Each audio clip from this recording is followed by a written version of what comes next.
Well, good evening, everyone. Thank you so much for attending tonight. I know how hard it is to leave your house, especially on a Monday, so pat yourself on the back that you came out to learn tonight. Really appreciate it. I'm just going to briefly introduce the speakers, and then we'll get right started. I just want to let you know there will be time for questions and answers. We did receive a bunch on the RSVP, but we will definitely leave time for that. So if you have a question, please ask it. So this is Natalie Shoup, and she is the industry and data lead for Safe Online at UNICEF. She is brought here today by the Nest Foundation, so she will be the one giving the presentation. And then at the end, we also have Grant Sparks, who's down here in the first row. He's Assistant U.S. Attorney with the Austin Division. And then next to him is Andrea Sparks, and she is the she's a child advocate and former ED of NCMEC, which is the National Center for Missing and Exploited Children. So we have 3 experts here tonight, and we're all really excited to learn with them. So I'm going to pass it off now. Thank you so much. And I just want to thank y'all for bringing us. I think it's been really incredible so far today. We've spoken to some educators, different people at the school. I'm really excited to be here with y'all tonight. I'm Natalie Shoup. I am, as introduced, I work with UNICEF on online child sexual exploitation and abuse. I've worked in the field of violence against children for about 15 years, but I also have a background in data science, so I usually look at this issue intersecting with technology and how emerging technology in the world is changing because of technology and what that means for children's experiences online. So I am really excited to go through a lot of different ideas and material with you today because y'all asked some really incredible questions ahead of the session. I want to first give a little bit of an activation warning. We always do this in our sessions. We're going to be talking about interpersonal and sexual violence, some sensitive and heavy topics, and so we just want you to take care of yourselves, to pay attention if you're feeling uncomfortable or something is activated. You're welcome to get up, go to the restroom, get a sip of water, and of course speak to me or anyone that is helping to host this session if you need to. We also really ask that you engage in the session as much as you can and as much as you'd like, so ask questions. We're here to hopefully answer what we can and to engage with curiosity over assumptions. So we really ask in these spaces, a lot of people come to this very personal issue with a lot of different lived experience, with a lot of different expertise from your own lives, and we would love to hear that if you want to share things, but also hope that you'll come in sort of understanding that everyone comes from a slightly different perspective, so to ask questions and be curious instead of make assumptions about why people might share what they're sharing.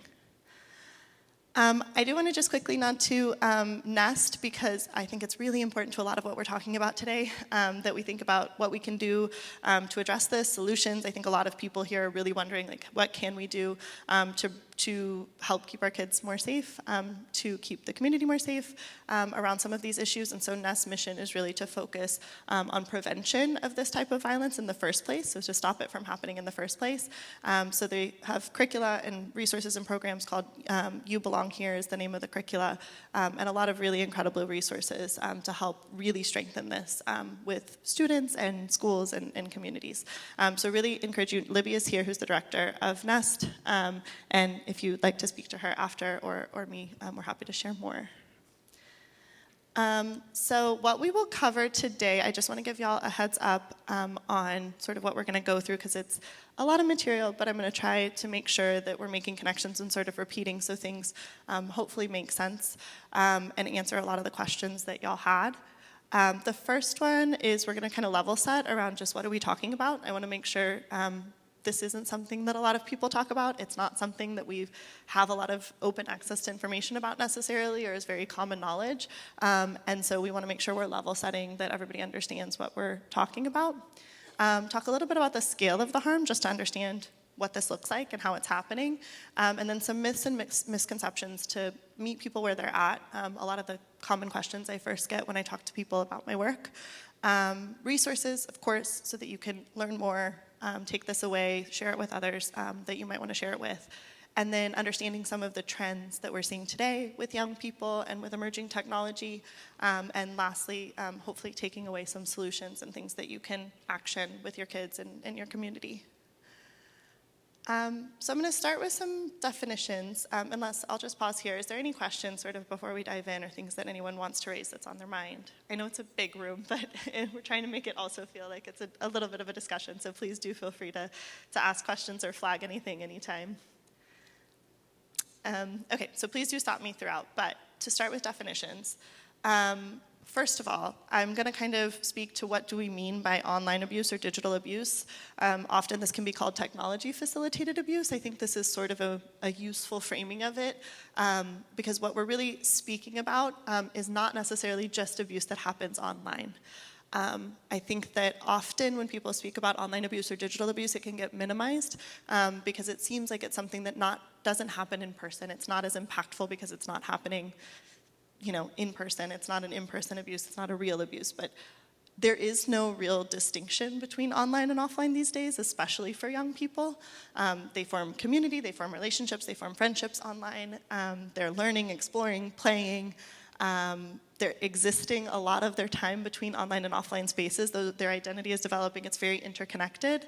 And oftentimes, we see abuse that happens in person being captured, so whether it's filmed and then shared, or whether it's happening offline and then exacerbated by also happening online, they're very connected. There's also abuse that happens online, so grooming, images that children take of themselves that they're coerced to take, and that's through grooming, different cyberbullying or online harassment. That happens online first, but then the impacts of that are really real offline for kids. So those have in-person, real impacts to how kids are experiencing their day-to-day and experiencing that harm. And so there really isn't a disconnect between online and offline when we're talking about this. It's really talking about how is technology facilitating experiences of abuse, harm, and exploitation for kids now that technology is such a big part of their lives. And all of our lives. And so we'll see that there's a lot of connections here with the different things that we're talking about, the different experiences. The overarching one is online child sexual exploitation and abuse. So this is something that has risen increasingly. You see a lot of media and a lot of people who are technical experts in this space saying that this is sort of an epidemic. It's reached epidemic scale in terms of how quickly it is increasing, how quickly experiences of harm are increasing, and how rapidly it's changing. So technology does not only allow abuse to happen at greater scale that already was happening in person, it also allows new forms of abuse to happen because bad actors can use technology to find different ways to manipulate, coerce, access children. So the idea is that this has really facilitated the scale of some issues we were already seeing children experiencing in person. It includes a really broad range of acts, so it can be motivated by sexual interest, but it can also be motivated by financial gain or by social cultural normalization of some sort. And it's really important to understand the motivations that are going into this as well, to really understand how we can address it. And how we can go back to preventing it. Because if you're only addressing something because you think there's a sexual interest in children, you're going to miss a big part of this harm, especially the online component. This can take many forms, so some of the things that you might be familiar with, but we'll speak a little bit more about some of these scenarios. Child sexual abuse material, so I'll get to the definition of that and talk a little bit more about it. Grooming, which you might be familiar with. So grooming is just the tactics that a perpetrator uses to gain trust with a child, to build rapport, to learn information, to create ways to access and manipulate then that child and coerce them into harm. Sextortion, which is it's coercion for either financial or sexual means extortion, and threats of self-harm. So this is something that we will dig into a little bit more in terms of how this looks in different scenarios and how children are experiencing that. That's sort of the umbrella term. Then we want to go to child sexual abuse material. Some of the terminology is a mouthful. So online child sexual exploitation and abuse is online CSCA, we often refer to it as. Child sexual abuse material, CSAM. So you'll hear me use some of those acronyms throughout today. You might be seeing those more in media or more, as you're digging into these topics. One thing to note with terminology is it's never perfect, and it is changing a lot. But we are trying to be more meaningful with terminology in this field and people who are working on this issue. Child sexual abuse material used to be referred to as child pornography. It still is in a lot of criminal justice statutes. That can be problematic for different reasons. Pornography is a complicated concept. It can imply consent. It can be more normalized. It can create stigma for the victims. A good example that we shared earlier today with some of the educators was back when NEST started, one of the originations of NEST was looking at the phenomenon of child sex trafficking in the US. And at that time, it was called child prostitution. And there was a lot of stigma against victims, not only in media and day-to-day in the public, but also with criminal justice outcomes and things like that, how victims receive support because it was called child prostitution. And of course, children that were being exploited for commercial gain by bad actors were not engaging in prostitution. It was child sex trafficking. So that terminology, there was a lot of advocacy work done around the film that started NEST. It's called Playground. And that led to, along with a lot of other efforts, was part of that movement to change from child prostitution to child sex trafficking. Similarly with child pornography, that's a move that's really trying to happen now to change it to child sexual abuse material because it's stating what it actually is. If someone is viewing CSAM, they are viewing sexual abuse of a child. And it's really important that that is named and that that is more clear so people can kind of feel the weight of that and also know how to engage with it in more effective ways.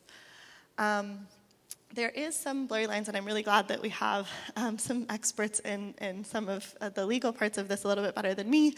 I am familiar with this, but in a global context especially, I actually am from Texas. I grew up in San Antonio, so I love coming back to Texas, and I'm always really happy to be here. But I don't work necessarily specifically in Texas to kind of be as familiar with the current laws and how that's being carried out, and this changes so quickly. So if you have questions about this piece, we're really happy to answer those in the Q&A as well. There is now some blurry lines, and it's not as clear to people, practitioners included, criminal justice experts, et cetera, about self-generated content and generative AI CSAM. I get a lot of questions about the criminality of that, the legality of that, how that is handled in criminal justice cases. And so again, we can definitely go into that if there's questions on that in the Q&A. But it is just to say that self-generated content, if it's non-consensually shared, if it's stored, if it's used to exploit a child, that is CSAM. So even if a child produced that of themselves, it is CSAM, generative AI CSAM. So anything synthetically generated, whether partially or fully synthetically generated, if it is photorealistic, it is also CSAM. So it does also fall under illegal material. That's just important. We'll get back to some of the nuance of that and why that's important to understand some of that as we dig in a little bit more to some of the trends. Any questions on kind of what we're talking about and just level setting definitions? Okay, so just to quickly go a little bit to the scale of the harm, like I mentioned, there is some pretty heavy statistics and information about what the reality of this looks like for children, but unfortunately, child sexual abuse is one of the most common childhood experiences because globally, 1 in 6 children experience abuse, child sexual abuse online. That's a really high number that looks different the ways it expresses globally, but it is sort of a global statistic that carries into the US as well. That can look different for boys and girls. Girls certainly experience, in terms of what is reported, they experience child sexual abuse more than boys, but it's not to say that boys don't experience this at very high numbers. And often with boys, it is the case that it is even more underreported because of stigma around gender and things like that.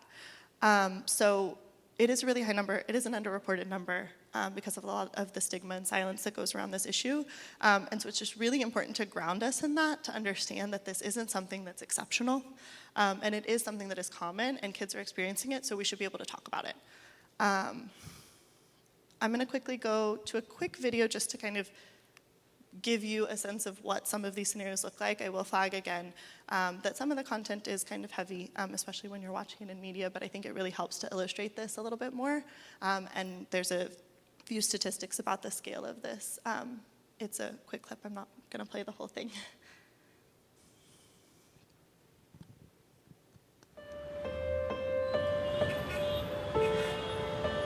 Imagine the most private, vulnerable moment of your life, and then imagine there being a photo of that. When you're a child, you're malleable, and I think he really meticulously took his time. It's all behind a screen. To find other people talking about you like that, it's pretty scary. He posted my body on Instagram. I cannot even face people in school.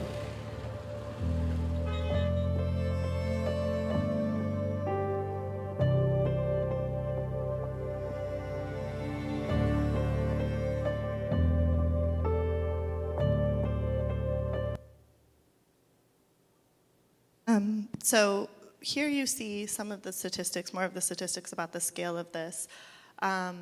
Really, really high numbers, and again, underreported. The prevalence reporting on this is really tricky, but it is already much, much, much too much.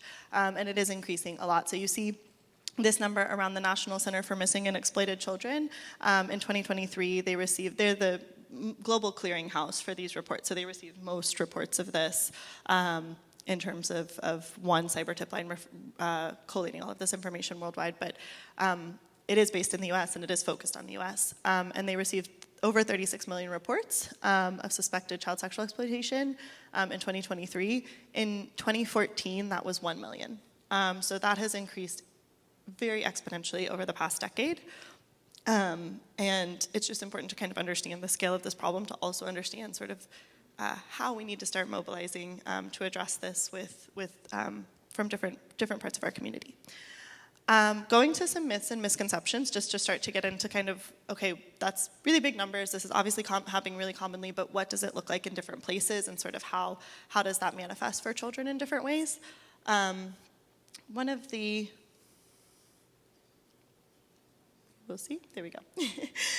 One of the, I don't know how many people, I'm sure most people in this room are familiar with the campaign for stranger danger.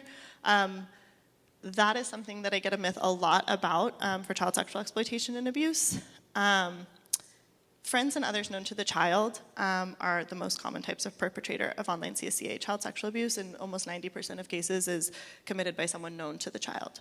And so stranger danger as a tactic to engage with children and help them keep themselves safe or identify harm, or even for parents and caregivers to be able to look out for potential risks, is not necessarily the most useful framing.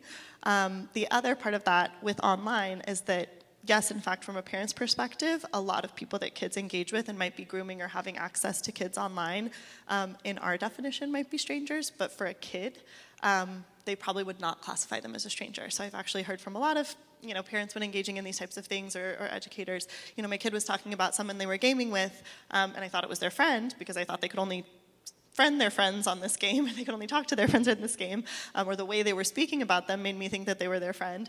And it's someone they've never met in person. It's not friends from school that they then add on the gaming app. It's people that they've only met online. And for a lot of kids, that is really real. They do create friendships that are equally valuable and feel equally real to them just online. And so it's really important that we understand that for how we engage with kids and talk to them about looking out for risks and harms. It's also the fact that more than 1 in 4 minors reports having an online sexual interaction with another minor, and the same amount report online sexual interactions with adults. So this is happening really commonly, and again, it's happening with people that are known to the child, that the child has an existing relationship with. Another myth that I hear a lot is it's just pictures. And why is it so bad if it's just an image? If it's just online, if it's just a picture that someone's viewing, or it's just a picture that someone shared, why can it be that bad? Some of these statistics are really hard, but I think it's because sometimes we hear this used to kind of say, sometimes it's just those blurry edge cases, right? Like it's just the teenagers that are exploring and they're, almost adults and they're exploring with other, people who are a little bit older than them, or they're exploring with each other, and that's blurry and that's tough, and how do we kind of identify that? Or in images, if you're going to use automated detection methodologies, how do you distinguish that if it's just like older ages? That's really tricky to distinguish a child from an adult and these types of things. This information is just kind of to say that we're not a huge amount of this is not just blurry cases. There certainly are blurry cases. That's a really challenging area to address in this, but there's a huge piece of this work that is not being addressed right now that is not blurry. So 1 in 3 minors reported having an online sexual interaction in the past year in a survey that was done with about 1,000 young people in the US from ages 11 to 18. 10 to 12% of child sexual abuse material is of infants and toddlers. So that means that this material and this type of abuse is happening at very, very, very young ages, from 0 to 18. The average age, the highest age of child sexual abuse material is 9 to 11-year-old girls. So there's also a lot of conversations that say like, oh, but like, kids are really young to be talking about this in elementary school, or to be talking about this when they're toddlers. Like, building those building blocks and starting those conversations, of course, in age and developmentally appropriate ways, is really important now, because kids are experiencing this. And so it's important that we are also talking to them about it, and not just leaving it to people who have bad intentions to talk to them about it. And then more than 50% of suspects in CSAM-related crimes also committed hands-on offenses. So this is just to speak to the part of the "it's only an image, why is it that bad" argument, that actually we have a lot of research now. There's a lot more research happening with offender communities in the work that I do that shows that people view CSAM, people who are only viewing CSAM first, go on to commit hands-on offenses often, in more than 50% of cases. So oftentimes, even if people weren't already committing hands-on offenses and then seeking out CSAM material, viewing CSAM material can be a pathway to leading to increased perpetration of contact offense. It doesn't happen in the US. This is a big one that I get when I talk about my work. Like, oh, you work in child sexual exploitation and abuse. Like, where does that most happen? Like, abroad. It does happen everywhere, and it happens everywhere in different ways because of different cultural norms and ways that communities interact, but it does happen in the US. All of the data, the statistics that I'm showing about young people here is from studies with children in the US, children and teens in the US. So it's an organization, actually, I encourage you to check it out, called Thorn, that does a lot of really cool research with young people in the US and has a lot of really rich information there about what children are experiencing in terms of harm. So some of that shows, like in the US, 1 in 7 US minors have shared their own self-generated imagery. That's what we like to call nudes a lot in common kind of day-to-day. 1 in 5 US teens who regularly log onto the internet have received an unwanted sexual solicitation. So we've heard this in every community from kids in communities like this one and in this one, that almost every child has received an unwanted sexual solicitation if they spend time online. And there is a lot of investigations into this, but not nearly the same as the number of reports that we're seeing. And so this is a really under-resourced issue that's really hard to prosecute at the scale that it is happening. And so there's a lot of victims who cannot be safeguarded through sort of traditional criminal justice systems that exist right now, which makes it even more important that we're talking about this as communities and talking about prevention. And then the last myth is sort of that children will disclose, that children will share this. If something bad is happening, they're gonna know, they're gonna share it. First of all, we don't talk about this a lot. It's an uncomfortable topic. We don't have a lot of education that parents were given about this, and so starting to talk about it is a really important thing for kids to identify that something is wrong. For them to know, like, this is a boundary, this feels right, this feels wrong, this is what healthy looks like, this isn't. So first of all, a lot of children don't disclose because they don't know that it's necessarily something wrong. This other parts about children not disclosing are that we see that 20% of 9 to 17-year-olds who encountered interactions choose to keep it to themselves. Very few victims tell a parent. Often, actually, students, young people, children tend to tell peers as one of the most common people that they go to for support with this, which puts a really hard burden on other young people to support their friends with this. And they don't have a lot of information about how to do that. And I've heard from a lot of kids like, yeah, my friend told me this and I didn't know what to say. I told them maybe block it, maybe report it, I don't know. And I think it's really important that we're having those conversations with our kids, because even if they're not going through it, they have friends going to them and giving them the tools to say like, hey, let me direct you, talk to a trusted adult, go and report this here, seek out resources or support here. And I think that's really important. We're talking about this so kids have the tools to support each other and also encourage kids to go to parents and teachers and trusted adults. And then one big reason behind this that we see is really a common experience still when we talk to young people directly is that it's very common still to blame the victim for sharing images of themselves, in the case, for example, of non-consensual nudes being shared. Or if a kid gets into a difficult situation online with someone they don't know, I told you not to talk to that person that you didn't know. Why would you do that? So there's a lot of stigma in victim blaming, which is common and normal, and it's, I think, a gut reaction because, again, there's a disconnect between all of these new experiences that children are having as technology evolves, that we really need to kind of come into these conversations with kids with curiosity instead of with judgment first, just because it's so new for everyone. And one of the biggest barriers to kids seeking help is stigma and shame, and worrying that they're going to just be punished and they're not going to be heard out for what they might have experienced. Here's some resources. Hopefully we'll share these out, but it's just kind of to speak to some of what we shared if you want to learn more about some of those trends, data, research, what kids are saying about their experience. The first 3 is more data and research on this. The last 3 is more resources for students, parents, educators, caregivers, so they have a lot of really unique resources around this. And now we're going to go quickly into trends so that we can cover some of also the questions we got about what we're seeing happening right now. Again, this is a really quickly evolving issue, and so this continues to change, but I'll try to speak to ways that in addressing and understanding these trends, we can also understand what might be coming up and how this might be changing, and better equip kids and each other to kind of address this as it continues to change. So the first one, we got a lot of questions around screen time and parent moderation. So this is a really tricky issue. There's a lot in the media, I think, as well, and it's hard to know how to sort through sort of what is this telling us, what is the message that I'm supposed to take home from this. A lot of that can be kind of scary and overwhelming, and you read that and you're like, okay, what am I supposed to do with this now? This is a lot to take in. Nearly 1 in 4 children have a cell phone now by age 8. And gaming has surged to 65% of screen time for young kids.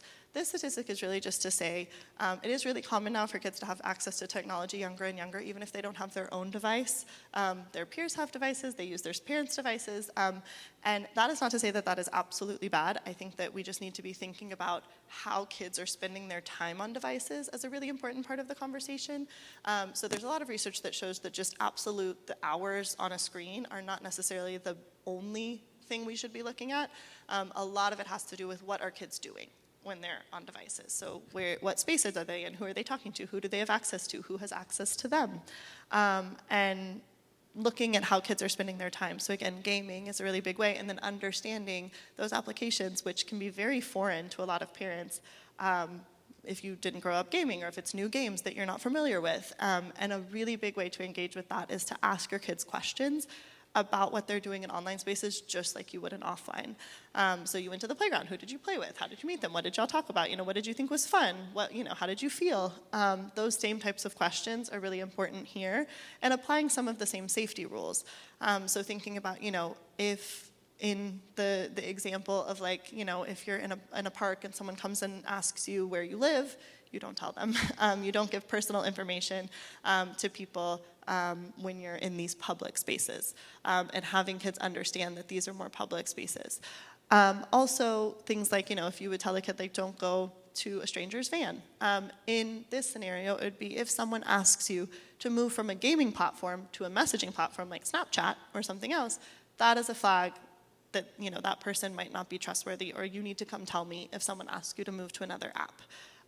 Those types of things are flags for how people can sometimes groom. So looking out for things like that is really important, and that can be across the board, across any platform. The average Gen Zer spends about 9 hours a day online, and 65% of Gen Alpha spend up to 4 hours a day. This is just like really increasing numbers of kids spending time in online spaces. And again, it's really important then that we understand what they're doing in those online spaces, what information they're accessing, and who is accessing them.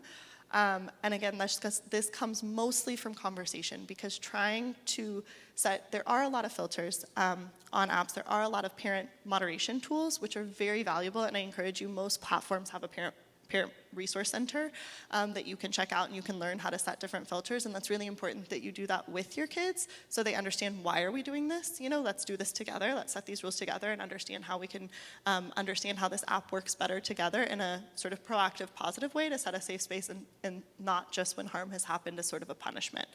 So doing that proactively is really important. But these platforms are constantly changing. Bad actors are constantly figuring out new ways to exploit and manipulate kids on these apps. And kids are also really good at circumventing things. They're much better than we are at using technology. Usually kids are the first people to use new technology at scale.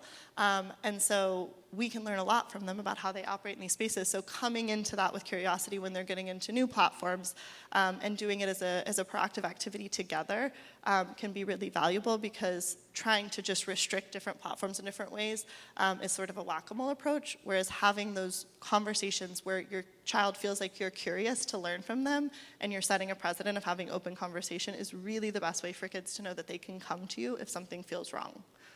11% of teenagers exhibit addiction-like behaviors tied to technology use. This is sort of research that is starting to come about that kids really are being impacted by technology. People are, all humans are, and we're starting to see more evidence of that. I think it's really important to understand that a really powerful way to address that is to sort of flip how you see your ability to control those situations, and sort of where the directionality there lies. So understanding how tech companies design platforms is really important for then understanding how it impacts your behavior. That is something we're encouraging a lot with young people as a first step. It's not necessarily just to say absolute restriction, because these easing in approaches, these collaborative approaches with kids where you're having conversations and setting those limits together is really important. But also understanding and helping kids understand how technology is designed to keep them engaged, to be persuasive and addictive, that is the business model, that is the way it is designed, that is the way algorithms work, is to feed more harmful, more extreme, more engaging content, and to keep people engaged on that. And to do that, it does feed not necessarily what you're interested in, but what's going to keep your attention longest. And so having kids understand that, I hear from a lot of young people, like, I don't want to be addicted to my phone, I don't want to have to not go to sleep, but they haven't been given the education to understand how this is designed, so that they can then say, okay, I'm going to decide how I engage with this, so that it's not controlling me, I feel like I'm setting limits on it. And I think kids have a craving for that, but we need to know that they're smart enough to understand that if we have those conversations with them. They do need to be repeated conversations, though. And then again, I think a lot of people focus a lot on cell phones right now. There's a lot of conversations in media. That is obviously a really big device that is really important to understand how, with your own kids, how you want to navigate that. But tablets are also becoming really, really pervasive. So are gaming devices, especially at really young ages. And every platform has ways that bad actors can access kids, or harmful content can reach kids. There is really no exception. There is currently not a lot of regulation, if any. New regulation has recently come out, so we can also talk about that. But up to now, there has been very little regulation to hold tech accountable to design these platforms safely. And so they are not designed with children in mind. And so almost no platforms have absolute certainty that they are safe for kids. So it really is about the conversations, it's about understanding how they're used, and it's about helping kids have the skills to seek out help when something feels uncomfortable. Here we're going to go into a quick video about the technology design, and then we'll go through a couple other trends very quickly just to give you a flavor so that we have time for questions. I will flag this is a pretty heavy video. It's from parents who are survivors of having their children harmed by social media. So social media platforms and some of those harms, some parents who've experienced that with their own children. So I will just flag that to everyone here.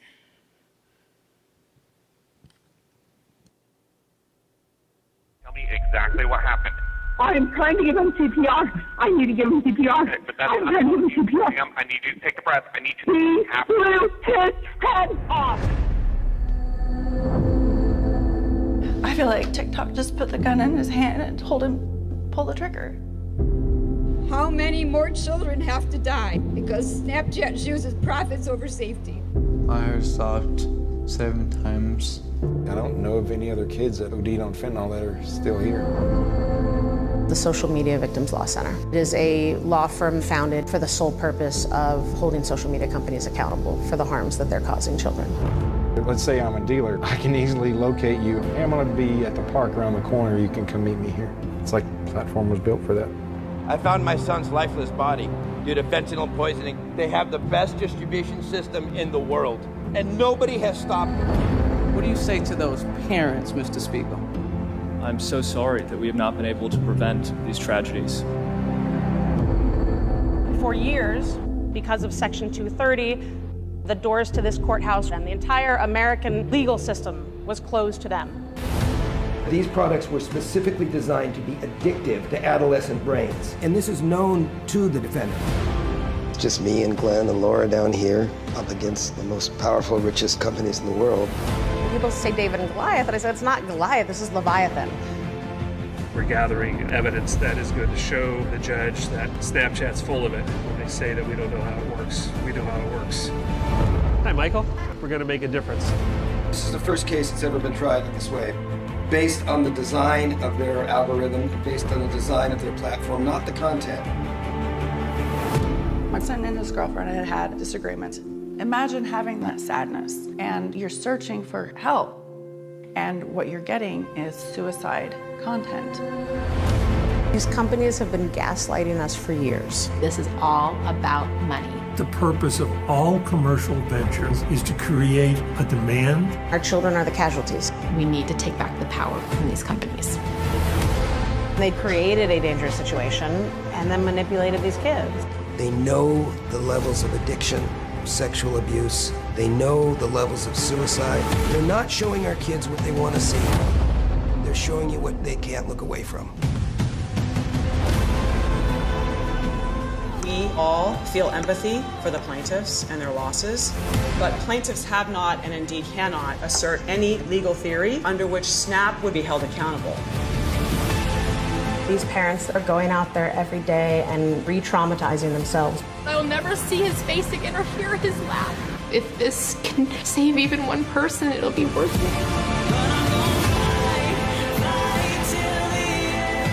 This is a fight I've been training for 30 years.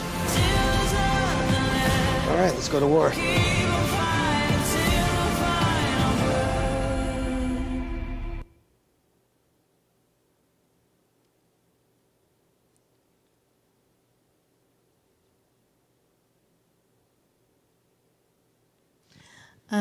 That is a hard video to watch, but I actually have met quite a few of the parents in that video. We work with there's a parent organization to create sort of a support group around that, and they put out a lot of really good resources. It is a really common experience, not only for children, but of course for their parents. And this is just to say that kind of, again, taking sort of the control back and helping kids feel empowered to navigate online spaces is really what's critical here. So going to prevention, going to kids understanding how to use online spaces for good, for belonging, for connection, for learning, for playing in really positive ways, and mitigating as much as possible the risks and helping kids not contribute to more harm online as well. So that's really sort of a big takeaway around how to kind of go forward and talk about how kids are navigating digital space. It's not that it's going to go away or that it should go away or that it has absolutely no benefit to kids' lives. It really does, and there's thoughtful ways to use technology. but it's really just understanding that you can't kind of be a passive user, and being constantly sort of active and having those engaging conversations and having technology be a tool that brings you closer to your kids and creates opportunities to kind of learn together and be curious and have conversations rather than something that kind of makes you have more misunderstandings or more differences or more conflict. And I think that's really an important piece of this. I'm not going to go too into detail on some of these experiences just for the sake of time, but I'm happy to come back to them. I just want to flag them as topics that we do talk about. We're seeing a lot of experiences of self-generated, nudes and sextortions, and some of the biggest takeaways from this for parents that we see coming from young people sharing about their experiences is, again, that this is really normalized. It's a really normal childhood experience now. It's not to say that it should be, but helping kids understand without shame or stigma, since it is normal because everyone's navigating this new, helping kids understand how much risk comes with sharing nudes, like how this can be used and leveraged for greater harm, for exploiting them, how non-consensually sharing nudes that were shared with you is a harmful act, is a violent act, and that there needs to be accountability for that, more so than kind of really focusing on blaming any victims, and really creating a safe space for kids to be able to talk about how can we navigate this differently. There is rising trends of monetizing nudes from teenagers that we're seeing. So talking to kids about alternatives to income, why that's riskier than it seems, the reward could be. And really, again, equipping young people that if they face a situation that seems really desperate, so in the case of financial sextortion, there's a lot of incredible resources on NCMEC because this was a really rising problem with teen boys over the past couple years in the US. There were criminal gangs that were targeting young boys in particular in the US to sextort them, to either elicit sexual imagery by tricking them into thinking that they were a young woman they were speaking to, or even now using generative AI to generate imagery of them from just normal pictures of them online, and then threatening to share that with their friends and family because, again, if friends lists are public or they know that a community can react really badly to that, they can threaten children with shame and with humiliation, and that was escalating really quickly to suicide. That was something that was actually a good example of a lot of government actors, NCMEC, schools, parents, mobilized, young people sharing their experiences really quickly, sharing information, sharing data, and tackling this issue, creating a lot of resources for kids to say, this is what these chats look like. These are signs you can look out for. Don't ever respond. Immediately report it. You can go to this website called Take It Down on NCMEC and put in the image, and it will be taken down off of a lot of the web. So there are tools, there are resources for that, and that was a really good example of a scenario where people really came together quickly to respond, and a lot of action took place. There was actually a lot of progress to tamp down on that issue that was just growing exponentially over the past couple of years. And additionally, a really big part of prevention here is that young boys weren't feeling like taking their life by suicide was a better option than the possibility of disclosing this to someone and being embarrassed or humiliated in that way. And that should not be something that's a normal experience for young boys. We should give them safe spaces to feel like they can make mistakes, that lots of people are experiencing this. In this case, a lot of times it was criminal gangs targeting them. It wasn't even something they were necessarily seeking out. And either way, it should not be something where kids feel like there's so much stigma and shame that they cannot come to people in their community that they trust to talk about this and seek help. So that was really a big piece of this in terms of kind of understanding that it could be difficult to say like, my kid is engaging in risky or problematic behavior or something I really don't agree with. But the alternative of shaming kids is that, we're all learning in this together. If we can learn with them and then really then enforce accountability around, okay, we're learning together, and you can come to me and we can have accountability, but we also are a safe space, most importantly, is really important. Then quickly on, there was examples here, so again, if you want those references, I'm happy to share them. Exposure to CSAM is also something just to mention in terms of how common it is, not only for adults to be seeking out these images now, and especially this other phenomenon that not a lot of adults who are viewing this, more than 50% of people viewing online CSAM were not seeking it out when they found it. That is, again, technology design, harmful content design being surfaced, so people looking at porn, getting led to more and more extreme material, like child sexual abuse material. Not something they had a sexual interest in previously and were actively searching for. They were led to it, and then the way your brain works, and the way addiction works, and the way suggestion algorithms works means that they start to develop habits or addiction to that, which again we see is problematic because it can also lead to contact offense. So that's also why understanding like the interplay between technology and the actual motivation for some of this is really important to stopping it. There are help-seeking programs now for people with problematic interests, including young people, because 2/3 of those people who reported they first saw sexual material when they were under 18, and the average age was 12. So kids are seeing this very young. Seeing that young also affects your brain development, and it's really important to understand how we can navigate that with people so that we're talking, again, going back to a point earlier, we think it's really young to talk to kids about this. There's age-appropriate ways to talk about this and to talk about it proactively, and they are being exposed to it if we're not talking to them about it by people who maybe have more harmful intentions. Another big topic right now is generative AI. Again, happy to take more questions on this if there are some. AI can have a lot of benefits for our field. We use AI a lot for detection and intervention and different ways that we can support professionals working in this space. But there's a lot of really risky and potentially harmful trends that are coming up with AI use as well. Not only deepfake imagery, which is something we've talked about a little bit, but creating more severe photorealistic imagery at scale that inundates criminal justice systems, and so it's harder to respond and find real victims, but it also normalizes this, and we're seeing that a lot with young people, that it's becoming really, really common to create deepfake nudes with young people, and it's just been mainstreamed, this technology. Nudify apps are really easily accessible on a lot of app stores right now, again, because there's not a lot of accountability there. And a lot of teens, already 1 in 6, know someone or themselves have shared nudes, deepfake nudes, and 1 in 17 have experienced deepfake nude abuse. 1 in 6 did not seek support. So it follows some of the same patterns of experiencing this in kind of high numbers and then not seeking support when it happens, because a lot of kids are just already starting to normalize this and say like, yeah, that's just something that is happening. Fortunately, in some of the research around this, we do see that a lot of kids from this research were saying that they understood that sharing deepfake nudes was harmful. But they were doing it because they wanted revenge, because they were humiliated, because they thought it was funny. And getting to the root of that and giving kids alternatives when they're feeling sad or humiliated or upset or frustrated or embarrassed to doing things like this and saying, here's other ways you can seek out help, here's other ways you can talk about this or process that feeling or that anger, and understanding that doing something like sharing deepfake nudes is not harmless. It can lead to all of these other risk factors and more severe forms of abuse. So again, it's kind of getting to that prevention of giving alternatives to some of these places where kids are seeking out belonging or affirmation or kind of, relieving experiences of humiliation. This is leading to, again, another phenomenon we're seeing a little bit more, which is peer-to-peer violence. Unfortunately, this is rising. Sibling abuse, peer-to-peer violence, that comes from people grooming older kids to harm younger kids or to harm their peers.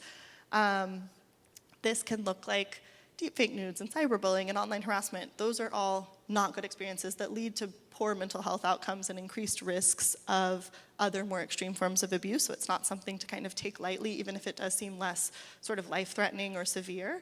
But also it's normalizing behavior and pushing kids also to kind of see increasing spaces and increasing harmful content that is targeting them for even more egregious acts.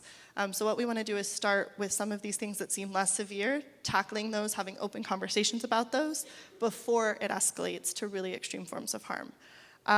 And so one thing, there's a lot in my field in terms of working with law enforcement and people who are kind of deeper into this subject of seeing this rise of violent online groups targeting and coercing young people to then commit harm against other young people. And that is rising a lot. There's a case of a young person in Texas, actually, who was the head of a really big group on Discord that did this. And it is really, really severe.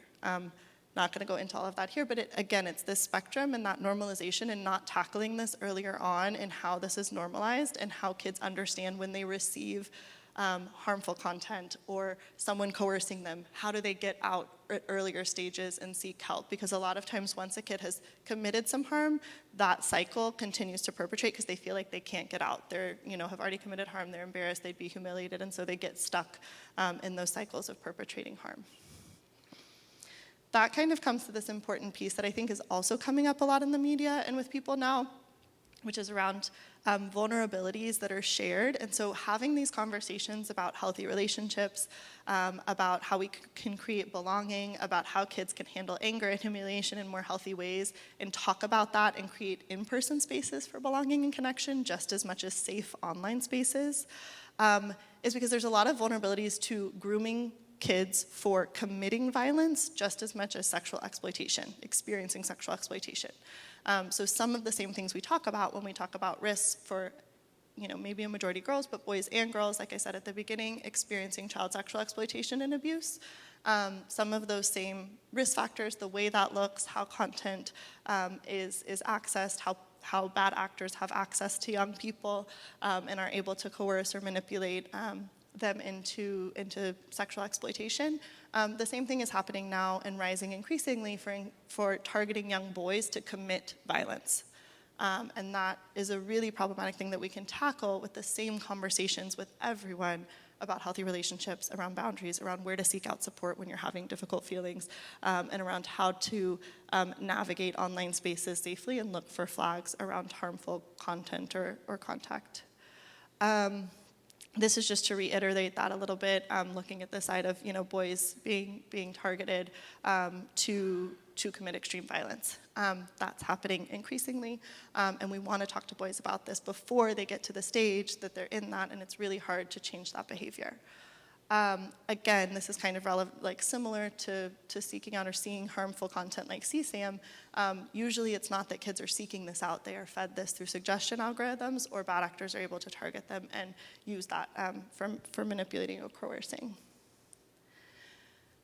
What we want to kind of point to is some solutions here, but we can talk about more. NES has a curriculum that speaks to all of this, healthy relationships, violence prevention, how that is all tied together with belonging. There's youth-led initiatives, Youth Action Board by Project Protect Our Children that we can speak a little bit more about in the Q&A to have youth-led solutions to this. And then there's some tools that I mentioned around some of these phenomenon, including sort of help seeking for problematic behavior. I'm going to quickly go through the higher level solutions, but then we have some specifically for parents and caregivers. So safety by design, that's something you saw in the video, but we've talked about a lot in terms of just understanding the design of platforms and advocating for better design. Thinking about laws and policies that can be put in place that make sense to kind of start to tackle some of this, but not in a sort of platform by platform or case by case approach, but how do we think about this more in terms of prevention? And then thinking about how we understand this better, especially from youth perspectives. For community solutions, creating belonging is really important. Creating safe spaces, encouraging curiosity, not having shame and judgment when kids want to share. Creating targeted educational resources for everyone. So these types of things, having people be curious and giving them resources that speak to them. And then practicing interrupting when you see some of these harmful things. So if someone's shamed for sharing a nude, like interrupting that. If someone is, talking about how, oh, that's not that problematic, that someone is, kind of cyberbullying them or kind of, doing something to kind of troll them online, like being able to interrupt some of that, or helping other parents when they're struggling with saying like, oh, I don't think I can have this conversation with my kid, I think they're too young, here's some tools, here's some ways you can talk about it. Like I found that this works really well with my kid at my age. And so I think being able to step in and start to talk about this is really important. That's one of the, individual level talking about it. Like I said, a lot of this happens because of silence and stigma. And so being able to talk about it more openly with curiosity is really important. Spending time offline, so not only just restricting time offline and creating more balance, but providing alternatives offline. We haven't given, kids have grown up with a lot of time online as we're seeing, and just kind of going cold turkey and saying like, okay, no more time, online is really hard because they don't have the skills and the tools and the models of like, how do I engage in a cool, fun, interesting way in activities offline? So creating those spaces, showing them those activities, creating other ways that they can interact in in-person spaces just as much as in online spaces. Those healthy relationship skills, teaching about those in age-appropriate ways, again, because it does seem kind of daunting and difficult, but because of so much access to information on the internet and so much access of bad actors to kids on the internet, teaching from an early age about healthy versus unhealthy is really crucial to equipping kids to kind of navigate any threat that comes up. And then knowing where to go for help, knowing where some of these resources are, because some of the ones I've listed, but going to your school and asking them as well, like these do exist. It can be overwhelming sometimes. I follow a lot of people on social media that are really, really useful for this. I'm happy to share those as well, but just kind of keeping abreast of where to go for help and where you can point kids for help and helping them understand so that if their peers come to them, they can encourage them to go to the right sources for help. And then finally, kind of landing on parent and caregiver solutions, asking kids and teens about their online lives like you do their offline lives, learn from them, be curious, ask them questions like you do in person spaces, not just when something bad has happened, but proactively as they are engaging day to day. Talk to them about moderation strategies together, not just imposing them, but saying, hey, like, let's look at the app, let's understand from the Resource Center, how does this work, and like, let's set some of these things together, and this is why, because, you know, these types of things can happen, and it's a good window to talking about some of these harms and learning from them what they're experiencing. Identifying trusted adults together. We just know that like kids and teens don't always talk to their parents as much of a wonderful relationship as parents have with their kids or teens. Sometimes they just don't want to come to them for help. And identifying family members, identifying family friends, identifying trusted teachers together and having an explicit conversation that you can always come to me, but if you don't want to come to me, here's someone else who you can come to, and telling that, you know, having a conversation with that trusted adult as well, saying like, we want to set this up for our kids. And then learn about and advocating for laws and policies in your schools, not only from, you know, whatever sources you always learn about, that's important, but also from child online safety experts themselves, people working in this issue at like a technical level because they have so much knowledge about how some of those things can have an impact for your kids' online lives. Lastly, there's a lot of research that shows that the first person that a kid discloses to, a victim discloses to, even an adult, has a big impact on their journey seeking support.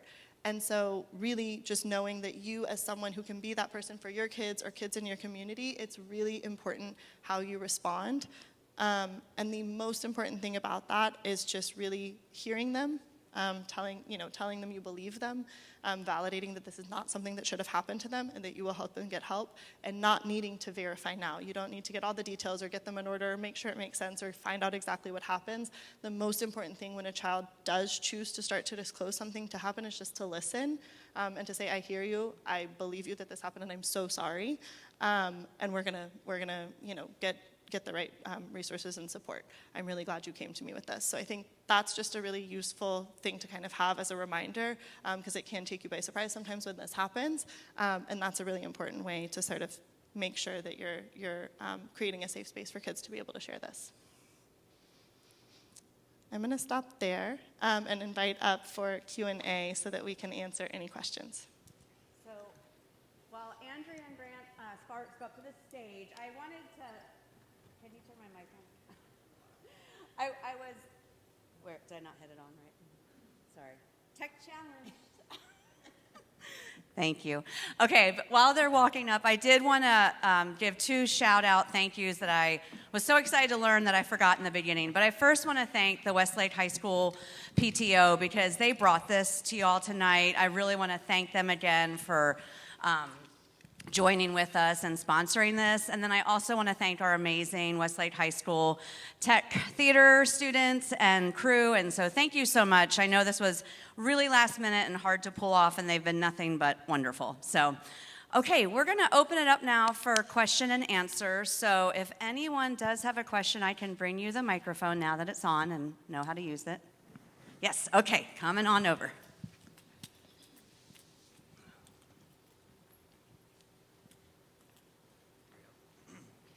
So I heard a suggestion that we need to talk to our kids, and our kids need to talk to us, and we have to give them some understanding. But I barely get a breath out of my kid during the day. Okay, I'm lucky if I get a couple of sentences. So are there other resources that I can introduce to my kids? Something online I can show them another way that I can try to give him the same basic information, especially that scary video, that's pretty good, that I can show him. I don't know if I have. Yes. Y'all hear me? Okay, good. Yes, there are lots of resources. I would start depending on the age of your kid. There's resources at the NCMEC website. There's games for little ones all the way up to like pretty riveting videos for teens. I have one of those kids, the monosyllabic kid, right? Yeah, fine, but yeah. But I would also say that it's especially right now, it's so important to just say, listen, I really need to tell you some things that I learned at Westlake High School, you know? We have an epidemic of especially boys from this kind of area, sporty boys from upper middle class families who are getting targeted pretty regularly by gangs in Ivory Coast and Nigeria, and they are being, and you would never see this coming, right? Someone's reaching out to them in the middle of the night, they're on their phones, and within hours, these boys are committing suicide. They are extorting them for money, and it's really, really scary. There's a video I should have shared with you guys about, it's a dad in Mississippi. This happened to him, and just kind of how he's like, I just want everybody who sees this video to go talk to their kids right now. It's that important. Because he didn't know that this was going to happen to his son. His son went to bed that night fine, was getting ready to go to football practice in the morning, and he heard a gunshot. And he would have never, ever thought this would happen. There's no depression, there's no anxiety. It's just, they are that good at manipulating kids. So I would say this is one of those things. It's just important that they have to sit and listen to you. Is that critical? What kind of things do they say to these kids? Well, first they'll get them to send a pic, right? First they act like they're someone else. And then as soon as they do, or even as y'all heard just a minute ago, sometimes they don't even have to send a pic. They're grabbing pictures of these kids from their social media sites and then using AI to do a deep fake and saying, I'm going to send this to everybody in your school right now if you don't give me $3,000. I don't have $3,000. You better go find it. Go steal it from your parents. I only have $300. Well, then, I don't know. I'm sending it to your mom right now. Like, they are brutal, and they will say things like, the kid will actually say, I don't have a life. I'm going to kill myself. And they're like, go right ahead, because you're right. You're not going to have a life after we send this picture. It's brutal. And a lot of those resources, I mean, this is one of them from the NCMEC website, but this is from Thornton, but NCMEC, the campaign, they have really incredible videos. There was one on here that I didn't share of showing exactly that scenario, so walking people through what this kind of looks like. No Escape Room is the site, and it has like a very good video it's a short video for kids, and it's an interactive, like, kind of make your own journey. So you go in and you kind of say what you would do at each step, and it gives you education. But they have a lot of those resources because it was something that they really tackled. Yeah, just as a hopeful example, we've been strangely working in the same space for years together, but one of my colleagues sort of in the federal environment had that happen to him, but fortunately had that conversation, that really uncomfortable conversation with his son beforehand, like, obviously don't send this image, don't do that, don't do that, don't do that, but if you do, come talk to me. And just that little short conversation resonated enough with that kid. He did get catfished. He did send an explicit nude photo of himself to someone, was getting extorted, and the kid went immediately to his father. It doesn't have to be the father. It can be some other trusted adult, and that you need to obviously share that information with them if they're not comfortable or if that's not where you are in your relationship. But, sometimes just these little short conversations can make all the difference. I know that there are a lot of questions. We saw the list of questions about which apps are most dangerous, how do I protect, what are the different ways technology I can use to protect my kids. If you remember nothing else, I'm hoping Natalie's going to agree with me on this. If you remember nothing else from this conversation tonight, it's that it is so important to tell your kids that you have their back no matter what. Because we used to say at NCMEC, oh my gosh, don't send a sext. That's child pornography. You're going to go to jail. And guess what happened? Kids stopped telling us when they were getting in trouble. And they were attempting suicide. They were doing dangerous things. But we have to change our messaging because this is so common, because the predators out there are so manipulative, to say, listen, it doesn't matter.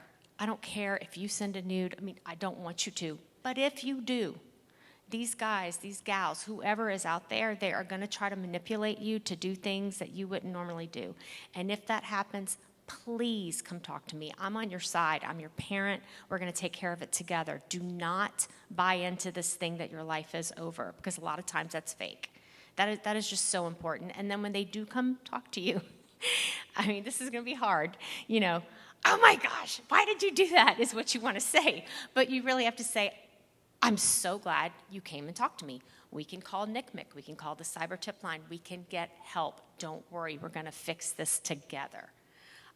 That is the number one thing, because as she showed earlier, most kids don't tell their parents because they're afraid they're going to get in trouble. And that's just, we don't want that to happen. It's life or death, literally. Yeah, is this working? Okay. Okay. One of the more shocking things I learned was about this recruiting of other people to commit violence. Can you speak about, like, what's the incentive structure for that? And can you speak to, like, the prevention side of that? Like, how do we stop that kind of thing from happening? Yeah, so it's something that we're seeing a lot more. I mean, there's different reception to different media, but one that brought up this issue lately that's been very viral is Adolescence, that Netflix show that a lot of people have seen. And it was speaking about, you know, young men being targeted with harmful content, saying, like, you know, things like the 80-20 rule, like 80% of women are attracted to 20% of men, so you've got to manipulate them and trick them into liking you, or you have to harm them. And it was encouraging young men to commit violence against women. This has resulted in a really high rise of peer-to-peer violence of young boys feeling very isolated or feeling, you know, humiliated, rejected, whatever it is, and finding community online with people whose motivation is control, power, manipulation, and they are coercing other young people, or they're adults coercing young people into self-harm, into harming others, into, you know, sexual exploitation, into other types of violence. That's just something that's becoming a trend with the normalization of that type of content, and it has monetization aspects. There's people who then, you know, who are leading those communities who encourage boys to then go subscribe to their channel and then go, you know, and there's a monetary motivation, there's a sexual motivation. Sometimes they coerce kids into getting more sexual abuse material for them and to feed that back into those communities. So the drivers actually can come from a lot of the same drivers we see for sexual exploitation and abuse. It's just sort of also now targeting boys to increasingly commit that type of violence. And that is really, really, really, you know, we're seeing that not only at smaller scale with cyberbullying and deepfake nudes and these types of things that are becoming normalized. Oh, this person broke up with you, it's normal to send a deepfake nude of them to get back at them. That sort of normalization and a lack of safe spaces otherwise for kids when they're feeling rejected, especially young boys, to go and talk about their feelings of being sad or angry because that's embarrassing. If it's not embarrassing, then they can seek that out in more safe, trusted spaces. If it is really embarrassing and humiliating, maybe they'll seek that online where they feel more anonymous and where they feel like people who, you know how to identify. They're really good, like I said, at identifying people's vulnerabilities. So just as much as they can identify vulnerable, you know, young people to coerce into sexual extortion, they can identify the vulnerabilities of someone who they can coerce into committing violence, and they get them to then kind of buy into that community and that, you know, that sense of belonging from a really, you know, harmful place.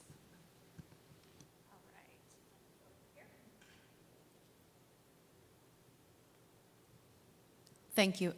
So we can see the increase over the past years. The question would be, what is the government doing as far as, and I guess federal government doing in the past years as far as given access to these countries. You're saying that these people are in other countries connecting with our kids. Is that what we're saying?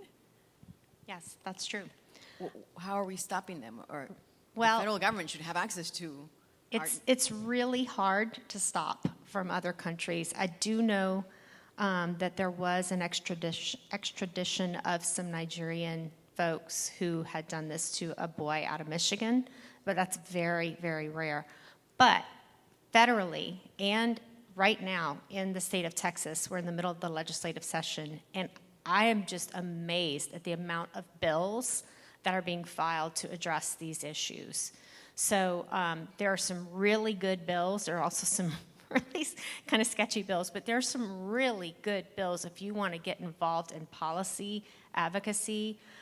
There's an App Store Accountability Act, which would require Google and Apple, who make a ton of money on apps, right, use age verification, just simple, commercially available, that they already use age verification before a child downloads an app. Right now, a kid can download an app, and it's a contract with a company, and they get all their information. And then it also requires them to get parental consent before a child downloads an app or makes an in-app purchase. That's apps are where it's at. That is the gateway to the digital world for our children. There's a bill that would restrict the use of cell phones and smartphones in school, so our kids' brains can get a break and actually learn some things. And there's various versions of that bill floating around. One would mandate it, one would leave it up to the school or the school board. There's a bill that would, it's gotten so desperate that there's a bill that would ban social media use by children and without parental consent. Just, you can't have social media without parental consent, period. And then on the federal side, I'd say for the past 6 years, we've been trying to get a bunch of bills passed. There's the COSA bill. There's just so many different ones. And Congress gets this close, or they have a hearing, and then nothing happens. Because the way that Congress works or doesn't work with their sessions. So I feel like there's some momentum. I was just in D.C. a couple weeks ago, and there was a big round table. They're really good at round tables in D.C., with everybody talking about all the things they were going to do, and there were several senators who came, but yet nothing yet. So if you want to know more, I'm part of an organization that I helped co-found called Not on Our Watch Texas, and this is just a little volunteer gig on the side, but basically we are on Facebook, Instagram, and LinkedIn, and we are advocating for these policy improvements right now, and would love your help. And if you just want to learn more about what we do, you can check us out. One more question. And what is the school district doing about teaching our kids that this is actually happening? I think it will be also important for us parents. I understand you're giving us data, but also give us scenarios. Like, I know that I'm not talking about explicit scenarios, but, or perhaps yes. I mean, we need to really see the reality of what's happening out there. While I understand you have your presentation, we have no idea what's happening. And this is a shock for me. I had no idea. I don't have the answer for the school, but I know, this presentation is awesome, and not everybody's doing this, and I know you met with the students today, and I know that there are policies in place in the Texas Education Code and things that require this kind of education as well. Can I just speak a little bit? Right now we're learning along with you. This is changing and evolving so much. Katie and I went to South by Southwest EDU this year and learned a ton on just digital safety, and young people are kind of leading the charge with letting us know about what they're, most concerned about. So this was, our first step. We're bringing in, experts. We're really trying to learn. We are trying to think about ways to get the messaging out appropriately to kids, but, it's a lot. So we're kind of doing our best here. I mean, just to echo that, I think, we at Nest, when I worked with Nest, teaches at school districts across the country. There is laws in Texas that require talking about healthy relationships, that require talking about child sexual exploitation and trafficking, prevention of violence. But mobilizing to kind of advocate for that as parents in the community, and mobilizing resources towards that to be able to teach that and bring in and have more time for these types of conversations, because you can really only, as you said, scratch the surface with an hour conversation. The more time we have to kind of explore these things and dive into them with parents, but also with students and educators is really important. And kind of the school being proactive about bringing us in and trying to develop that is a really incredible first step. I would also just say, in terms of this talking about sort of action around this at more, state and federal levels, very much echo what Andrea shared, and sort of being able to seek out more information about different perspectives on those things to support and advocate. That movement does help create accountability and create, movement for laws and policies and tech companies to change what they're doing. I see that in my work. And I would also just remind sort of around, the financial extortion example, like you said, is one example that's incredibly compelling and incredibly important to understand and for our kids to understand.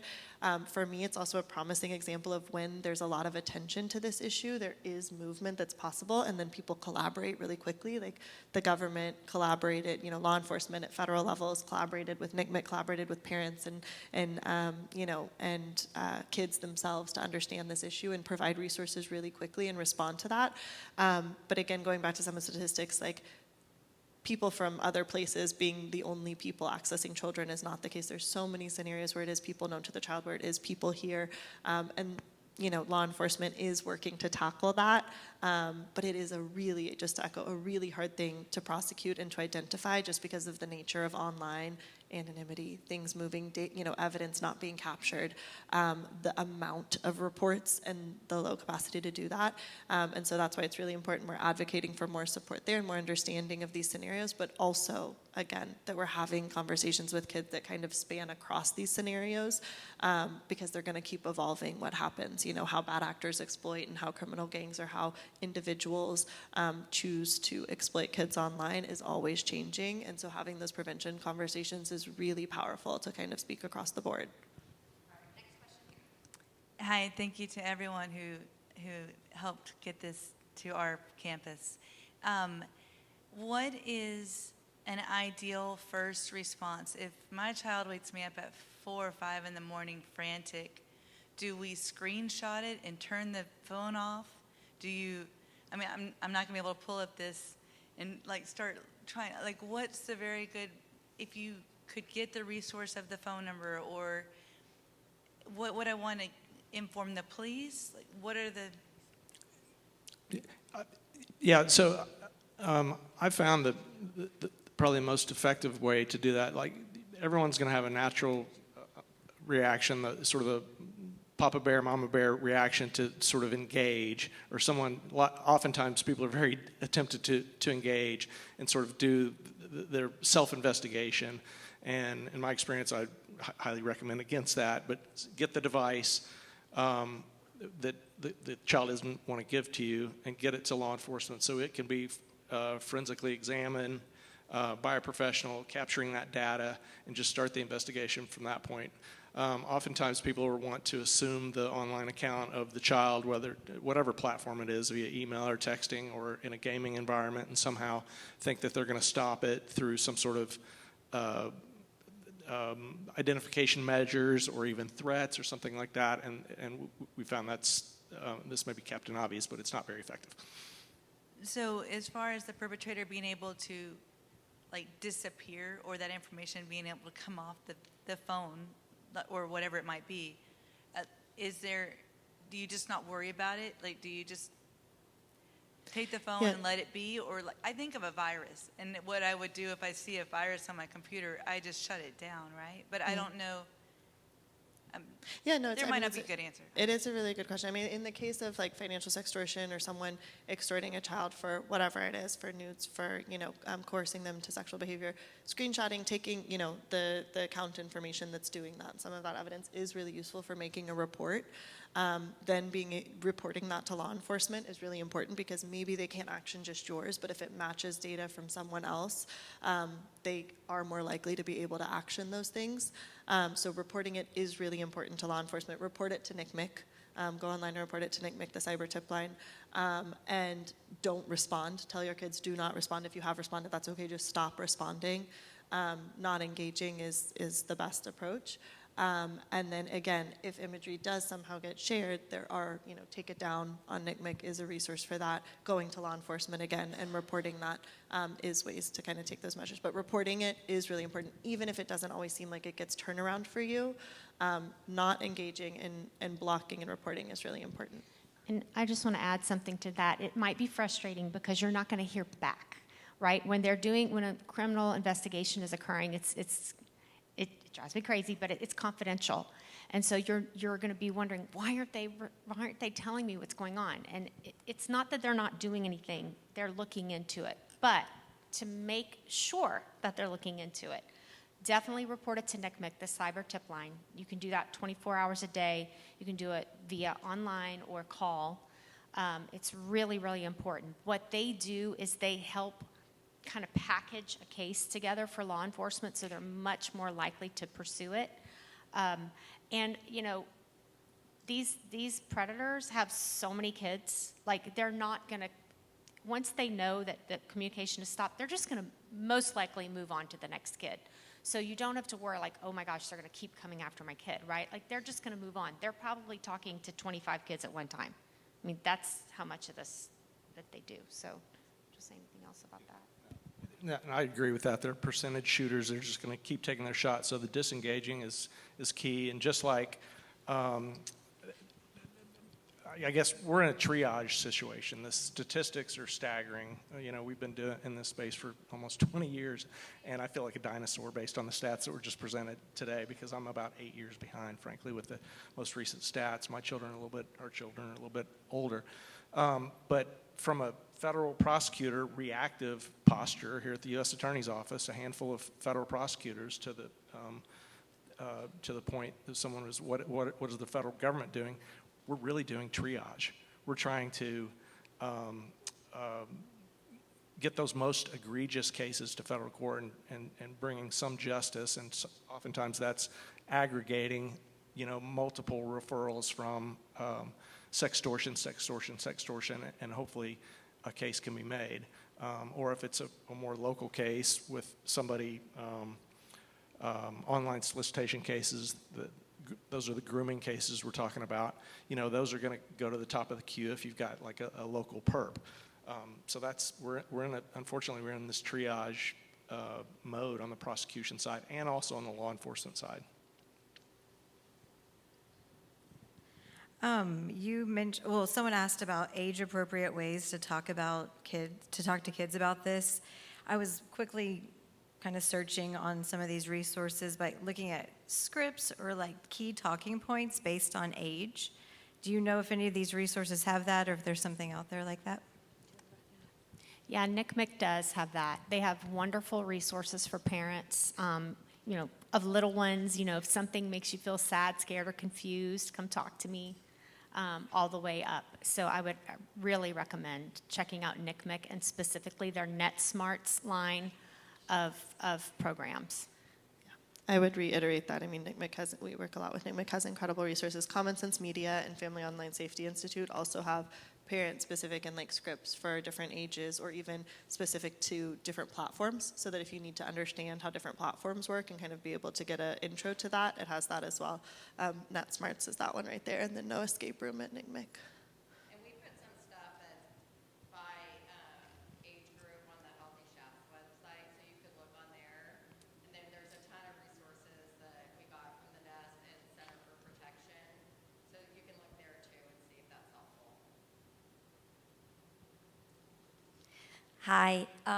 You were just saying that there is often 25 cases that they're working on, the perpetrators are working on at one time, and they'll move on from one to the next. Do they, are they making veiled threats, and if somebody stands up to them, they're going to the next, or do they actually follow through on these and put it all over the web? So a lot of times, especially like with the financial sextortion, where it's a criminal gang and it really is the like just, they're shooting their shot and kind of going as wide as possible, they usually move on. There are some cases where they do post it, so it is good to not, I think with this, never, telling a kid for sure this is not going to happen, because that can be very frustrating and disappointing, even if it's not what a kid wants to hear, what a parent wants to hear. Understanding the reality that it might not be the case that you can prevent that is important to feeling in control and saying, even though we can't control if this is going to happen, we have to disengage and we have to report this, because it is only going to get worse if we engage. There's no out of it at that point. However, your life isn't over. There's lots of things we can do. I'm here for you. I have your back. We're gonna get through this. And this happens to a lot of people. It's not because of you. It's this bad actor kind of exploiting it. So it does happen sometimes. And then there's resources like Take It Down for NCMEC, that any child sexual abuse image you can upload there. And they, using AI automated detection tools, they can take that down very widely across the internet.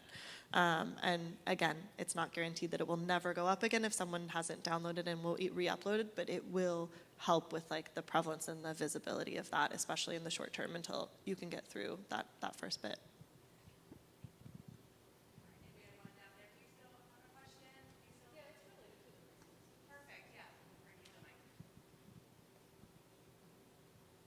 Curious on a couple clarifications. So I think you had mentioned there's a lot of offender research that has been conducted maybe in the last decade. So are these informed with like the latest of that?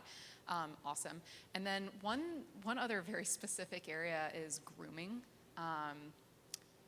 Curious, I have not really found much, but I'm like looking for a parent's guide for like elementary school, what to look out for, because some of these things might not seem like grooming by its very nature, right, is very like slight in the beginning, and it's meant to be desensitizing. So like putting a kid in a closet, for example, might seem fun, but could also be one of those tricky situations. So I'm curious if you have any grooming type parent guides. Not sure if that fits completely in this. Yeah, again, I sound like a how broken to record. prevent. Sorry. But NCMEC has a lot of that, and all of their resources are based on the fact that they're the national clearinghouse for all of these crimes, right? So not only do parents and law enforcement report to NCMEC, but electronic service providers are required to report these kinds of things on their platforms to NCMEC. So they're taking everything they know from the actual cases and creating these prevention tools. And there is a program called Kids Smarts, which is for younger kids on NCMEC, and it is specifically about the grooming behavior that they have seen, and the most common grooming behavior, not online, but in person. And then, again, the Net Smarts programs for little kids all the way up will have the actual their research and what they found people are using to groom kids. Do we have any other questions?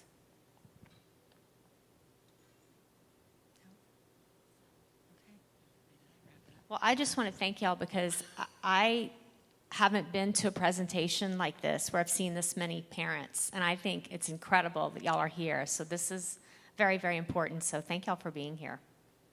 Agree. Thank you all so much. Thank you so much to our speakers. We really appreciate you. If you have any follow-up questions, you can reach out to Katie and I. We're on the Westlake High School directory. I'm actually the first name if you forget, Brooke Anderson, and you're not far behind me, Katie Bryant, and we'd be happy to answer any other follow-up questions you might have.